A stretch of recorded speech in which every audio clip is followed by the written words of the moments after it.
Ella olvidó su anillo, hasta que mi mensaje le recordó, quien más sabía la verdad. Esta es una obra de ficción, creada con fines de entretenimiento. Cualquier parecido con eventos o personas reales, es pura coincidencia. Ella salió de casa a las 6:42 de la tarde de un jueves. Llevando un vestido que yo nunca antes había visto. No era un vestido nuevo en el sentido de que las mujeres, a veces, compran algo para una ocasión específica, y lo mencionan casualmente. No, este era un vestido que apareció sin explicación alguna, sin conversación, sin un «compré esto la semana pasada». Simplemente estaba ahí, ajustado, de color borgoña oscuro. El tipo de prenda que se usa, con un propósito claro. Ella dijo que el restaurante estaba en Clayton. Dijo que era una cena de la empresa, con socios principales. Y algunos clientes de fuera de la ciudad, el tipo de evento al que tenías que asistir obligatoriamente. Ella lo dijo de la manera en que dices algo que has ensayado lo suficiente. Para que suene como si no lo hubieras ensayado. Yo era operador de trenes para Metro Transit, en las afueras de Baltimore. Yo trabajaba por turnos largos, desde muy temprano en la mañana hasta muy tarde en la noche. Y yo había pasado suficiente tiempo observando a la gente en los andenes y en los vagones. Para saber cuando alguien estaba fingiendo estar tranquilo. Ella estaba fingiendo estar tranquila. El caso es que, esto no empezó ese jueves. Empezó meses antes, con pequeños detalles. El repentino interés en el trabajo, algo que nunca antes le había interesado a ella. Llamadas tarde desde la oficina, después de años de salir siempre a las 5. Una nueva costumbre de poner su teléfono boca abajo en la encimera. Cada vez que ella entraba a una habitación. Estas no eran acusaciones. Eran observaciones, y yo soy el tipo de hombre que observa detalladamente. Antes de hacer un movimiento. Mi amigo Zane también lo había notado. Nosotros habíamos crecido juntos en St. Louis. Ambos terminamos quedándonos en la zona, y él conocía mi matrimonio de la misma forma. En que los viejos amigos saben las cosas. No por lo que tú les cuentas, sino por lo que ellos ven en las parrilladas. Y en las cenas de cumpleaños. Él me lo dijo una tarde cuando estábamos en el agua, con las cañas de pescar puestas. Sin que nada picara, ella parece diferente últimamente. Eso fue todo lo que él dijo. Yo no respondí, pero lo escuché claramente. Yo empecé a prestar atención de una manera diferente, a partir de ese momento. Sin husmear, sin obsesionarme, simplemente observando. El kilometraje de su auto no coincidía con la ruta que ella me había descrito. Ella empezó a llegar a casa de esas reuniones tardías. Con la energía de alguien que había estado en un lugar agradable. No como alguien que había soportado una revisión de presupuesto de 2 horas. Ella mencionó un nombre, Jason, 2 veces de pasada. Ambas veces en un contexto que era un poco demasiado casual. El tipo de casualidad que requiere esfuerzo para ser construida. Yo repasé ese nombre, en base a lo que yo sabía. Jason Maddox. Ella lo había mencionado en relación con un proyecto de desarrollo. En el que su empresa estaba trabajando en los suburbios. A mediados de sus 40 años, casado, un tipo dedicado a las propiedades comerciales. Yo nunca lo había conocido. Yo no necesitaba conocerlo, para entender lo que yo estaba viendo frente a mí. Yo no soy un hombre que entra en pánico. Yo no soy un hombre que confronta a alguien, sin tener nada en sus manos. Yo crecí viendo a mi padre manejar las cosas con paciencia y precisión, y yo llevo eso conmigo. Así que, yo esperé. Yo recopilé información. Yo no dije nada, y no revelé absolutamente nada. Mantuve la misma rutina, volvía a casa de mis turnos, cenaba. Veía a los Cardinals perder otro partido, y me iba a la cama. Normal. Completamente normal. El jueves que ella usó el vestido borgoña, yo me senté en el sofá después de que ella se fue. Y abrí su Instagram. Ella rara vez publicaba algo. Cuando ella lo hacía, era comida, atardeceres, la ocasional foto grupal. Nada interesante. Yo desplacé la pantalla hacia atrás por 3 semanas, y no encontré nada útil. Luego, yo abrí sus historias. Ella había publicado algo, 15 minutos después de salir de casa. Una foto. Ella en una mesa, un vaso de agua frente a ella. Y lo que parecía ser una sala de conferencias preparada a sus espaldas. La iluminación era luz de oficina, plana, fluorescente. Y no la luz cálida y tenue de un restaurante en Clayton. Ella estaba vestida de forma profesional en la foto, con un blazer y el cabello recogido. No llevaba el vestido borgoña. Ni el cabello suelto con el que ella había salido por mi puerta hace 20 minutos. Yo miré la foto durante mucho tiempo. Luego, yo miré su mano izquierda. No había anillo. El comentario apareció, 4 minutos después de que se subió la historia. Su amiga Hillary, la que la había estado encubriendo desde al menos octubre. La misma que siempre respondía a sus publicaciones en cuestión de minutos como si estuviera sentada esperando. Escribió, amiga, el anillo. Quizás quieras adelantarte a eso, antes de que él lo vea. Yo tomé captura de pantalla a ambos, a la historia y al comentario. Luego yo me recosté, y no me moví por un rato.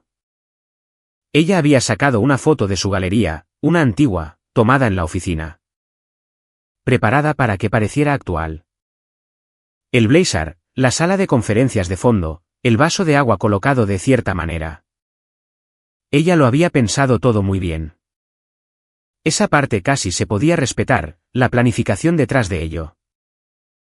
Lo que ella no había pensado bien era el anillo. Porque la foto era anterior al momento en que ella decidió dejar de usarlo cerca de Jason Maddox. Y esas 2 líneas de tiempo, simplemente no cuadraban.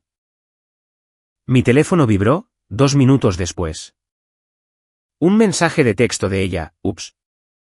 Se me olvidó por completo. Foto vieja jajaja. Acabo de llegar al restaurante. Está llenísimo aquí. Jajaja. Yo puse el teléfono boca abajo sobre la mesa de centro, y lo dejé ahí. Yo no iba a responder en ese momento. No porque yo necesitara pensar en qué decir. Yo ya sabía lo que iba a decir, y cuándo lo iba a decir. Pero yo necesitaba hacer una llamada primero. Yo había encontrado a Marion Maddox, a través de un contacto en común, 6 días antes. Un tipo llamado Arnold Evans. Que hacía trabajos eléctricos en los mismos edificios comerciales donde operaba Jason. Había mencionado su nombre casualmente, durante una conversación en una ferretería. Dijo que ella había estado preguntando por ahí sobre el horario de su marido. Con quién él almorzaba, y ese tipo de cosas. Eso me dijo lo suficiente. Ella ya sospechaba. Ella simplemente, no tenía la confirmación. Yo la llamé esa noche, la noche del vestido borgoña. Ella contestó al segundo timbre. Yo le dije quién era yo. Yo le dije lo que tenía. Yo fui muy breve, fechas, el patrón del nombre, las discrepancias en el kilometraje. La foto de la historia, y el comentario de Hillary. Ella se quedó callada la mayor parte del tiempo. Cuando yo terminé, ella dijo, ¿desde hace cuánto lo sabes? Yo le dije, el tiempo suficiente, para estar seguro. Ella me habló de la marca de lápiz labial en el cuello de la camisa. Fue hace 2 meses, un tono que ella no tenía, un color que ella nunca usaría. Jason le había contado una historia sobre una clienta. Que lo había abrazado en una cena de negocios. Ella dijo que ella le había creído, porque ella quería creerle. Luego ella dijo, yo ya no quiero creerle más. Esa fue toda la conversación que yo necesitaba. Ella me preguntó qué estaba pensando hacer. Yo le dije que yo no lo estaba pensando, que yo ya lo había decidido. Había una cabaña. Jason era el dueño. O tenía acceso a ella a través de alguna empresa que mantenía separada de sus finanzas conjuntas. Allá por la zona del Bosque Nacional Mark Twain, a unas 2 horas de St. Louis. Ella sabía de la propiedad, Pero nunca había estado allí. Él la había descrito como una cabaña de caza. Algo que él usaba un par de veces al año con sus amigos. Ella había archivado esa información en su mente, y había seguido adelante. Yo le dije que creía que esa cabaña era el lugar donde ellos se iban a encontrar. Y que yo quería estar allí cuando sucediera. Ella no dudó en absoluto. Dime cuándo. Yo le dije que yo necesitaba un par de días, para confirmar el momento exacto. Ella me dio el número de su hermano, un tipo llamado Lucas Rhodes, de hombros anchos. Un exoficial de correccionales, el tipo de hombre que no hace preguntas innecesarias. Ella dijo que él iría, si ella se lo pedía. Yo le dije que me parecía bien. Yo también le comenté que ya había llamado a un abogado llamado Everett Craig. Un experto en derecho de familia de Clayton, que un compañero de trabajo me había recomendado. No para hacer un drama, sino por el papeleo. Yo quería tener todo listo, antes de cruzar esa puerta. Nosotros confirmamos el plan, ese mismo domingo. Marion había encontrado un cargo en la tarjeta de crédito. Una compra de despensa cerca de la cabaña, de hace 2 días. Cortes de carne, vino, el tipo de compras que haces, cuando estás esperando compañía. Jason le había dicho que él iba a ir allí solo, para arreglar un problema de drenaje. Junto a un amigo del trabajo. Ella había sonreído y había dicho que estaba bien. Ella me llamó a mí, en el instante en que él salió con su auto por el camino de entrada. El jueves por la noche, mi esposa me envió otro mensaje. La cena se alargó. Regreso pronto. No me esperes despierto. Yo tampoco respondí a ese mensaje. Yo ya estaba en el asiento del copiloto del auto de Marion, con Lucas conduciendo. Y Everett Craig siguiéndonos detrás en su propio vehículo. El GPS mostraba 48 minutos, para llegar a la cabaña. En la marca de los 46 minutos, yo tomé mi teléfono. Y escribí la única respuesta que había estado redactando en mi cabeza. Durante la mayor parte de la semana. Yo lo miré, lo leí una vez, y luego le di a enviar. El mensaje decía, déjatelo quitado para siempre. Dile a Jason que su esposa, también lo sabe. Hubo 12 segundos de silencio. Luego aparecieron los 3 puntos. Luego desaparecieron. Luego volvieron a aparecer. Luego no hubo nada otra vez, durante casi 1 minuto entero. Lucas mantenía los ojos puestos en la carretera. Marion estaba en el asiento trasero con el teléfono en el regazo, observando su propia pantalla. Everett Craig estaba a 2 autos de distancia detrás de nosotros, en un Accord color carbón. Con los faros fijos. Los árboles a ambos lados de la carretera habían pasado de ser escasos, a ser un verdadero bosque. Denso y oscuro, el tipo de oscuridad que solo encuentras, cuando estás genuinamente lejos de todo. Su primera respuesta llegó toda en minúsculas. Lo que me indicó que la compostura ya se había esfumado. ¿De qué estás hablando? Era solo una foto. ¿Por qué te pones así? Luego, 3 segundos después, ¿quién te dijo algo? Yo le respondí, nadie tuvo que decirme nada. Esa fue la última cosa que yo le envié, durante el resto del trayecto. Ella llamó 2 veces. Yo rechacé ambas llamadas. Ella me envió 4 mensajes más, en el lapso de 8 minutos. Eran variaciones de la misma espiral de pánico. Cada uno un poco más desesperado que el anterior. El último decía, por favor.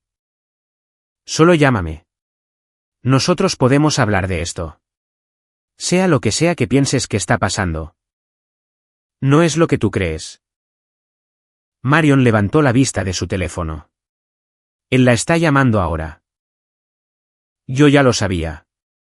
Yo podía imaginármelo. Jason en esa cabaña, con la chimenea encendida, toda la escena preparada, tomando su teléfono. Viendo el nombre de ella y quedándose helado. Cualquier versión de confianza con la que él hubiera entrado allí. Se estaba evaporando en tiempo real. Ellos dos, tratando de coordinar una historia por mensaje de texto. Mientras intentaban descubrir simultáneamente cuánto sabíamos nosotros en realidad. Ese es un tipo específico de pánico, del tipo que hace que la gente hable más de la cuenta. Lucas no dijo nada. Él era ese tipo de hombre, alguien presente sin necesidad de ser ruidoso al respecto. Él había conducido 2 horas un sábado por la noche, solo porque su hermana lo llamó y se lo pidió. Esa era la única razón. Yo lo agradecía, sin tener que decirlo en voz alta. Mi teléfono vibró con un número que yo no reconocí. Yo contesté. Soy Jason. Su voz sonaba controlada, pero a duras penas. El tipo de control que cuesta mucho esfuerzo mantener. Yo no sé qué te habrá dicho ella, pero... Jason, dije yo, manteniendo mi tono de voz estable. Tú estás llamando a la persona equivocada. Tu esposa está en el auto detrás del mío. Tú quizás quieras pensar bien. ¿Qué es lo que le vas a decir a ella? Yo colgué el teléfono. Marion hizo un sonido que fue casi como una risa. No una risa feliz. La risa que tú haces cuando algo es exactamente tan malo como lo esperabas, y de alguna manera. Sigue siendo una sorpresa. Su teléfono se iluminó de inmediato. Ella miró la pantalla, y luego lo puso boca abajo sobre su rodilla, sin contestar. Él puede esperar, dijo ella. El GPS nos indicó que giráramos a la derecha. Saliendo de la carretera principal hacia un camino de grava. Marcado con un buzón verde oxidado y sin número. La grava crujió bajo los neumáticos. La línea de árboles se estrechó. A unos 300 metros hacia adentro, a través de una apertura en los pinos, se veían luces. Una cabaña, de un solo piso, con exterior de madera, y un porche cubierto. El auto de ella estaba estacionado enfrente. El Civic gris que yo había visto salir de mi entrada, hace 6 horas. Estacionado justo al lado de una camioneta Ford negra. Registrada a nombre de una empresa de propiedades. Que Everett Craig había rastreado hasta Jason Maddox en menos de 48 horas. Lucas se detuvo, y apagó el motor sin que nadie se lo pidiera. A través de la ventana delantera, nosotros podíamos ver movimiento. Eran 2 figuras. Una de ellas ya estaba en la ventana, mirando hacia afuera. La luz del porche se encendió. Everett se estacionó junto a nosotros y salió, con el maletín en la mano, y sin ninguna prisa.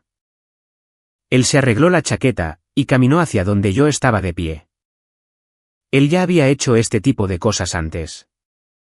No la confrontación en sí, sino la documentación de la misma. Él conocía su papel a la perfección. ¿Estás listo?, me preguntó Lucas. Yo miré la cabaña. Miré el Civic gris. Y miré la luz del porche, ardiendo en tono naranja contra la oscura línea de árboles. He estado listo, dije yo. Nosotros caminamos hacia la puerta. Nadie abrió la puerta, porque nadie se acercó a la puerta. Nosotros tocamos una vez. Lucas probó la manija. Estaba inseguro. La cabaña era una habitación abierta, con una pequeña cocina a la izquierda. Una chimenea de piedra a la derecha, y una cama tamaño king contra la pared del fondo. Medio oculta por un separador de madera. El fuego estaba encendido. Había 2 copas de vino en la mesa de centro, ambas usadas. Una botella de algo tinto en la encimera, con el corcho ya quitado. Los abarrotes aún estaban en una bolsa de papel, sobre la isla de la cocina. Las mismas compras que Marion había rastreado en un cargo de tarjeta, hacía 4 días. Jason Maddox estaba de pie cerca de la chimenea, usando un par de pantalones cortos deportivos. Y nada más. Él era un hombre grande, de hombros muy anchos. El tipo de persona que, probablemente, había sido atlética en algún momento. Y ahora simplemente era corpulenta. Él tenía el teléfono en la mano. Y su rostro estaba forzado en una expresión que intentaba parecer tranquila. Pero que se quedaba bastante corta. Ella salió de detrás del separador, vistiendo un camisón de seda color crema. Con los brazos cruzados sobre el pecho. Ella estaba descalza sobre el piso de madera. Ella me miró a mí. Yo la miré a ella. Ninguno de nosotros dijo nada por un momento. Luego ella dijo, esto no es lo que parece. Yo respondí, parece una cabaña en el bosque, una chimenea, 2 copas de vino. Y un hombre en pantalones cortos. ¿Qué parte de todo eso estoy yo leyendo mal? Jason se guardó el teléfono en el bolsillo, y dio medio paso hacia adelante. Mira, esto se salió de control. Nadie quería. Jason. La voz de Marion provino desde atrás de mí. Plana. Silenciosa. El tipo de silencio, que toma años de frustración contenida para poder producirse. Deja de hablar. Él se detuvo. Él miró a su esposa, y cualquier explicación a medias que él hubiera estado armando se disolvió al instante. Marion entró en la habitación sin apurarse, y dejó su bolso en la encimera de la cocina. Como si ella fuera la dueña del lugar. Su hermano se quedó cerca de la puerta, con los brazos a los lados, sin decir una palabra. Everett Craig entró al final, puso su maletín en la mesa de centro junto a las copas de vino. Y lo abrió. Mi esposa intentó un enfoque diferente. Su voz bajó, se volvió muy suave. Era el tono exacto que ella usaba, cuando ella quería conseguir algo. ¿Podemos simplemente? ¿Podemos tú y yo hablar? ¿A solas? Por favor. No, dije yo. Yo sé cómo se ve esto. Lo sé. Pero si tú tan solo me dejaras explicarte.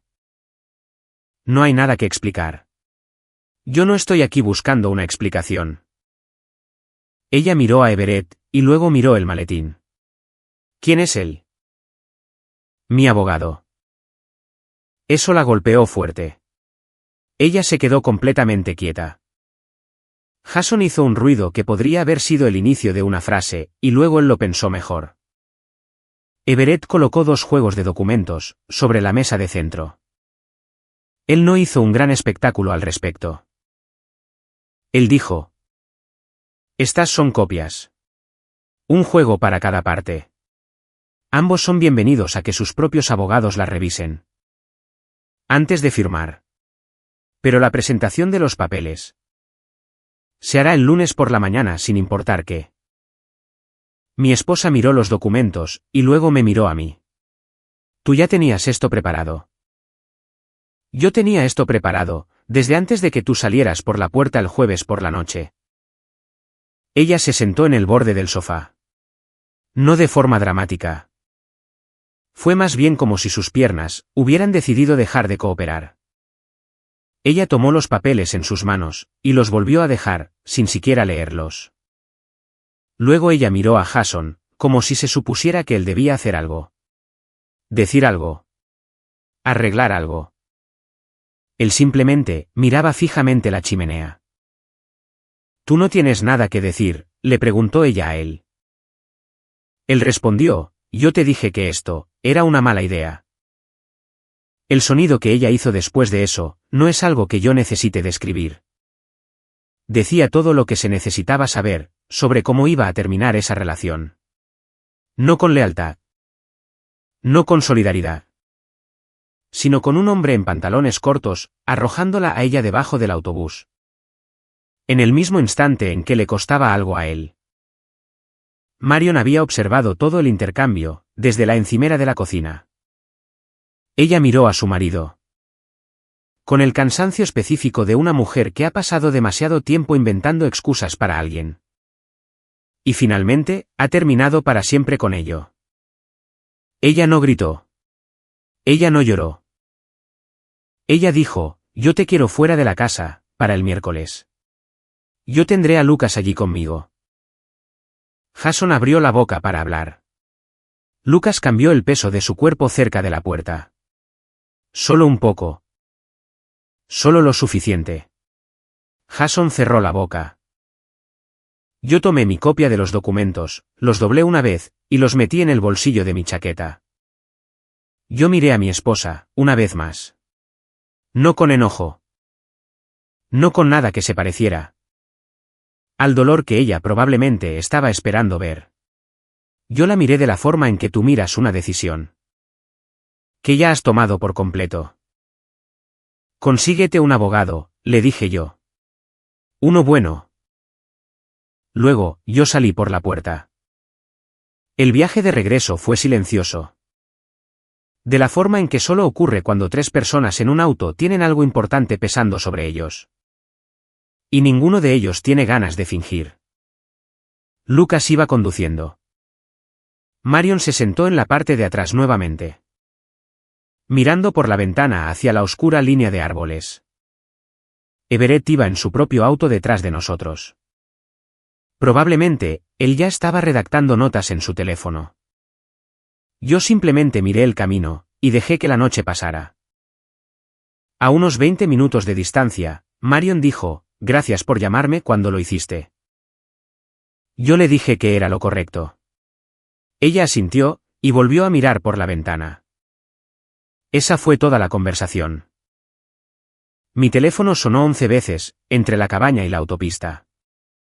Yo no lo miré, hasta que Lucas se incorporó a la interestatal. Y cuando yo lo hice, revisé las notificaciones, sin abrir absolutamente nada. Mensajes de ella. Un buzón de voz. 2 llamadas perdidas de un número que yo no reconocí. Y que probablemente era Hillary queriendo involucrarse. Yo volví a guardar el teléfono en mi bolsillo, y lo dejé ahí. Ella estaba en casa, cuando yo regresé. Su auto estaba en la entrada. Las luces estaban encendidas en la cocina. Ella me había ganado por unos 30 minutos. Lo cual significaba, que ella había dejado la cabaña poco después que nosotros. Yo me quedé afuera por un momento, antes de entrar. No estaba ganando tiempo. Solo estaba decidiendo, de qué forma quería cruzar esa puerta. Ella estaba sentada en la mesa de la cocina, con los brazos cruzados sobre ella. Aún llevaba el camisón. Con una chaqueta tirada sobre sus hombros. Ella había estado llorando. Sus ojos estaban rojos en los bordes, y ella tenía esa mirada vacía y particular. De alguien que ha pasado la última hora dándose cuenta de que nada de lo que diga va a cambiar lo que está sucediendo. ¿Bien? Ella finalmente, estaba prestando atención. Yo necesito que me escuches, me dijo ella. Yo te voy a detener justo ahí. Yo puse mis llaves sobre la encimera. Yo he leído suficiente, he visto suficiente. Y he conducido 2 horas hacia el bosque lo suficiente. No hay absolutamente nada que tú puedas decir esta noche que cambie lo que pasará el lunes por la mañana. ¿Por cuánto tiempo has estado tú planeando esto? El tiempo suficiente. Tú fuiste a buscar a su esposa. Su voz subió de tono.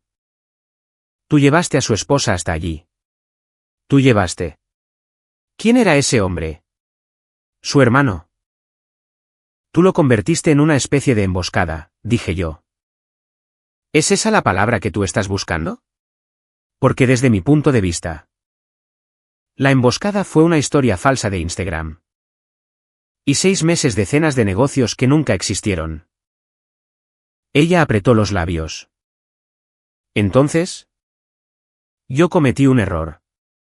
Yo lo sé. No estoy diciendo que no lo hice. Pero nosotros hemos estado juntos durante 8 años. Y tú ni siquiera intentaste. ¿Intentar qué? ¿Hablar de ello? Yo te observé construir una historia de coartada en tiempo real. Y publicarla en Instagram. ¿De verdad quieres que yo crea que una conversación era una opción posible? Ella no tuvo respuesta para eso.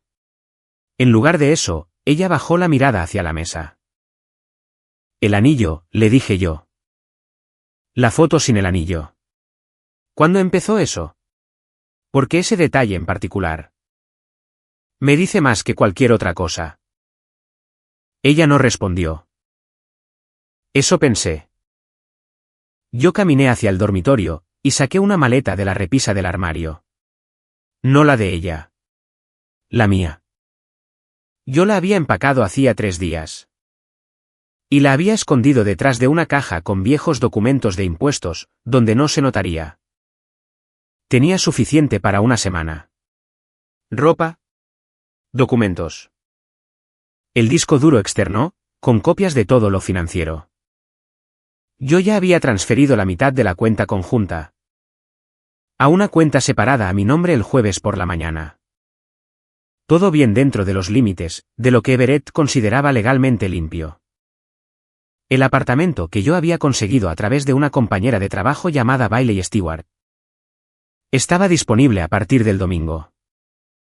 Era una habitación en una casa, que ella alquilaba mes a mes. Lo suficientemente barata, como para no forzar mis finanzas. Yo regresé por la cocina, con la maleta colgada al hombro. «Tú te vas», dijo ella. No era una pregunta. «Este lugar es alquilado», le dije yo. «El contrato está a nombre de los dos. La oficina de Everett te enviará el papeleo sobre cómo manejaremos eso. Tú tienes hasta el final del mes». «¿A dónde vas?» «A algún lugar, que no sea aquí». Ella se puso de pie. «Así que eso es todo. 8 años juntos, y tú simplemente». «¿Y qué te gustaría que yo hiciera?», le dije yo. «¿Llorar? ¿Rogar? ¿Conducir de vuelta hasta allá? ¿Y pedirte que te expliques de nuevo?» Yo fui hasta allá.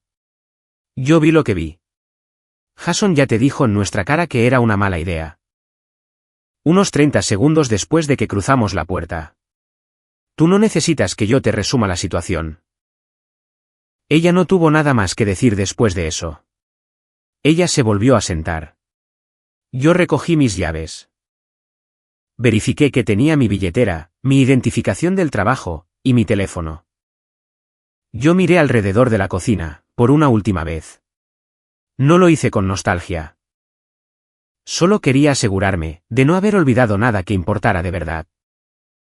«Consíguete a ese abogado», repetí yo. «Porque Everett no pierde nunca».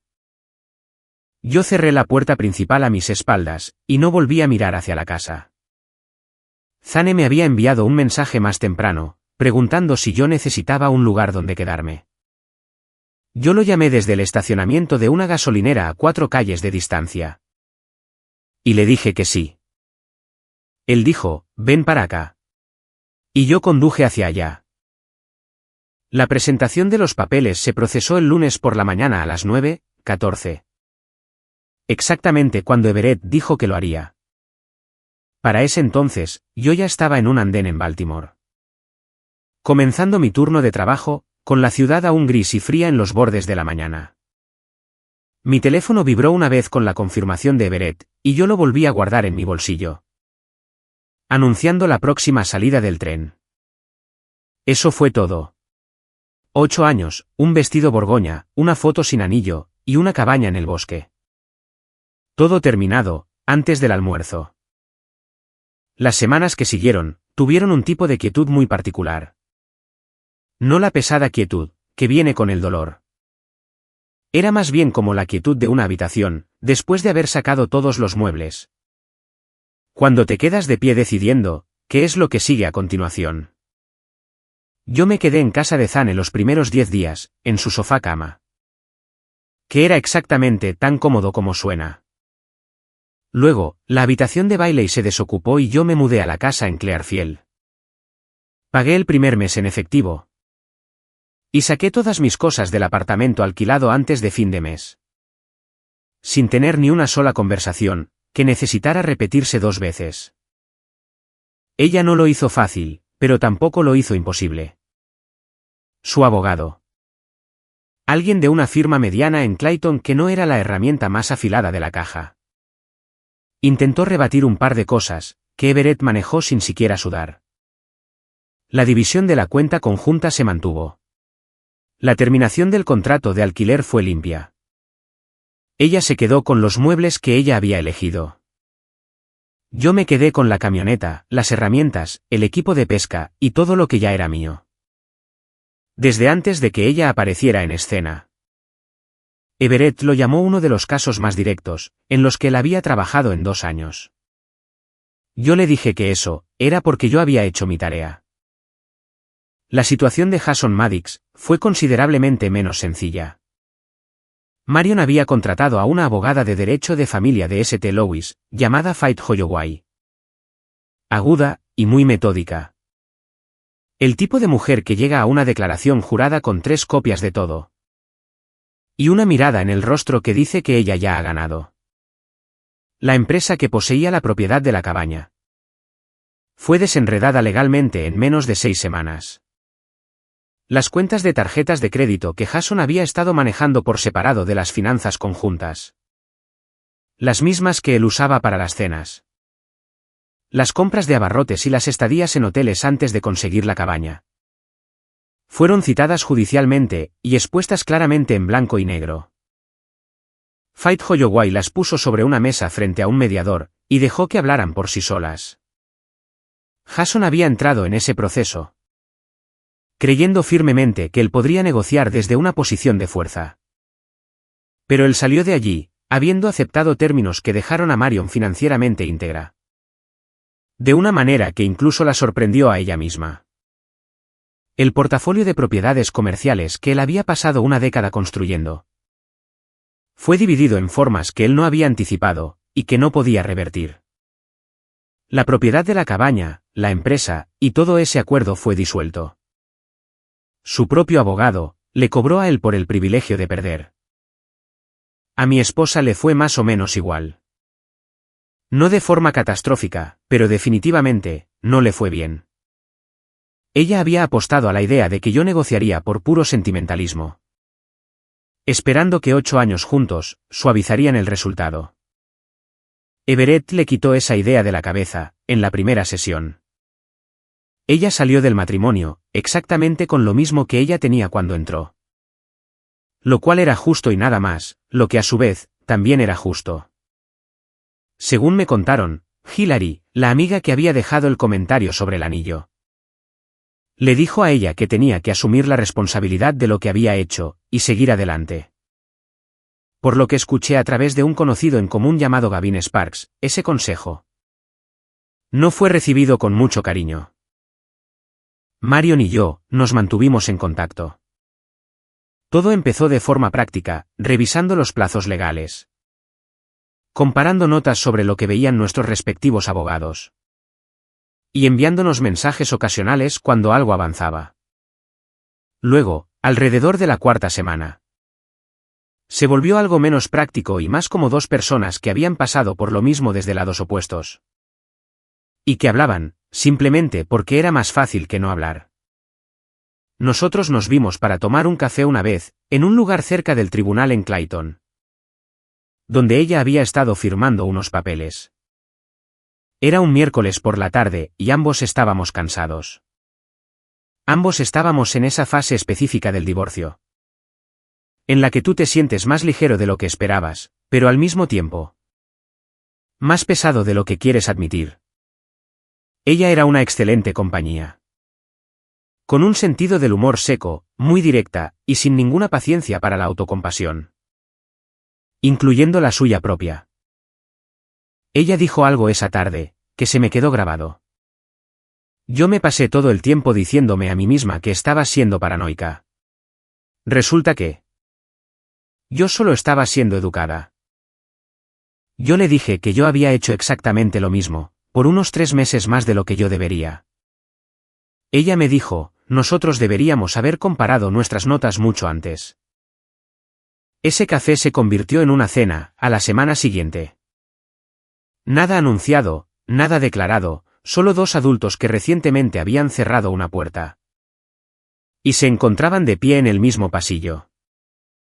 Lucas, que se había unido a nosotros para tomar un trago más tarde, nos observó hablar durante unos 40 minutos y luego, al irse, le dijo a Marion, él me cae bien.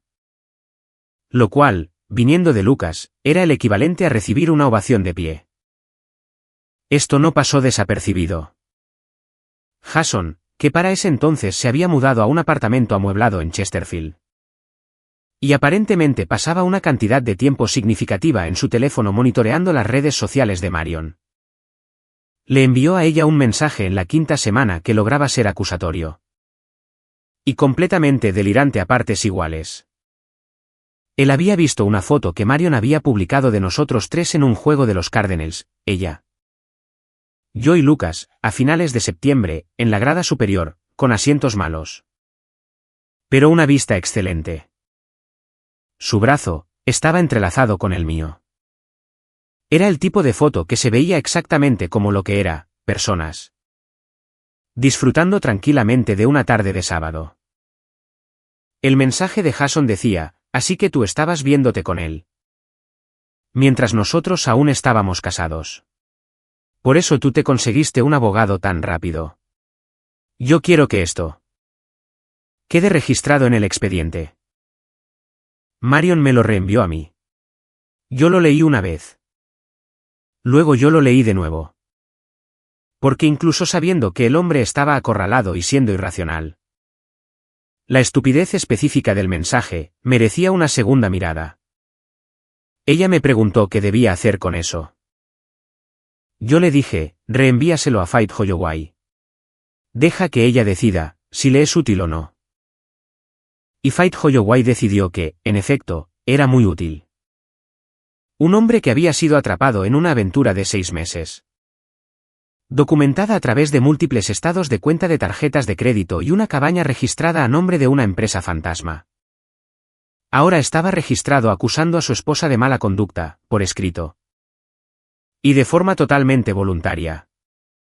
Se rumorea que su propio abogado lo llamó el peor gol en contra que él había visto en sus 15 años ejerciendo derecho de familia. El mensaje fue ingresado en el expediente. Y contribuyó a un ajuste final en los términos del acuerdo, que movió una columna más de activos. A favor de Marion. Yo estaba en el trabajo, cuando Marion me envió la noticia por mensaje. Yo estaba entre mis turnos de tren, sentado en la cabina con una taza de mal café. Y los sonidos del patio de maniobras a mi alrededor. Ella solo envió 3 palabras, Faith dijo listo. Yo le respondí, bien. Cenamos el viernes. Y ella replicó, sí. Pero tú invitas. Yo guardé el teléfono, y terminé de beber mi café. El divorcio se finalizó un jueves de octubre. El mismo mes en que los Cardinals se perdieron los playoffs por 2 juegos. Y las hojas en la calle afuera de la casa de Bailey tomaron ese tono naranja tan particular. Que hace que Baltimore parezca una ciudad completamente diferente. Everett me envió la copia sellada por correo electrónico. Yo la imprimí, la doblé en un sobre, y la guardé en la caja de archivos con el resto del papeleo. Luego yo me puse ropa vieja. Y conduje hasta el embalse de la Craven con una caña de pescar y una hielera. Sentándome en la orilla durante 4 horas, sin atrapar nada significativo. Y sin que me importara en lo absoluto. En el viaje de regreso. Con las ventanas abajo y el aire finalmente lo suficientemente frío como para significar algo. Yo pensé en la foto, la que ella había publicado, la sala de conferencias, el blazer, el vaso de agua, y la mano sin el anillo. Ella había pensado que esa foto le compraría una noche más. Pero terminó costándole todo lo que ella tenía. Yo giré hacia la autopista, y conduje directamente a casa. A veces, una persona pasa meses enteros construyendo algo cuidadosamente. Y luego, un pequeño momento de descuido, derriba todo por completo. Esa es la naturaleza humana. La emoción de guardar un secreto, la adrenalina de vivir algo fuera de lo que tú tienes en casa. Y esa mezcla de emociones que te empuja constantemente a encubrir la próxima mentira y la siguiente. Hasta que un minúsculo desliz inicia una reacción en cadena que simplemente ya no puedes detener. En esta historia, fue una foto, una muy antigua, una mano sin anillo. Y una amiga que intentó ayudar, pero que terminó haciéndolo todo 10 veces peor. A partir de ese único detalle, él empezó a tirar del hilo, en silencio, y con mucha paciencia. Hasta que finalmente encontró a Marion. Y para ese punto, Toda la situación ya se estaba desmoronando. No había manera alguna de poder salvarla. En fin, ¿qué te pareció el vídeo de hoy? No olvides dejar tu me gusta, escribir un comentario. Y decirnos desde qué parte del mundo nos estás viendo. Te veré en el próximo vídeo. Cuídate mucho.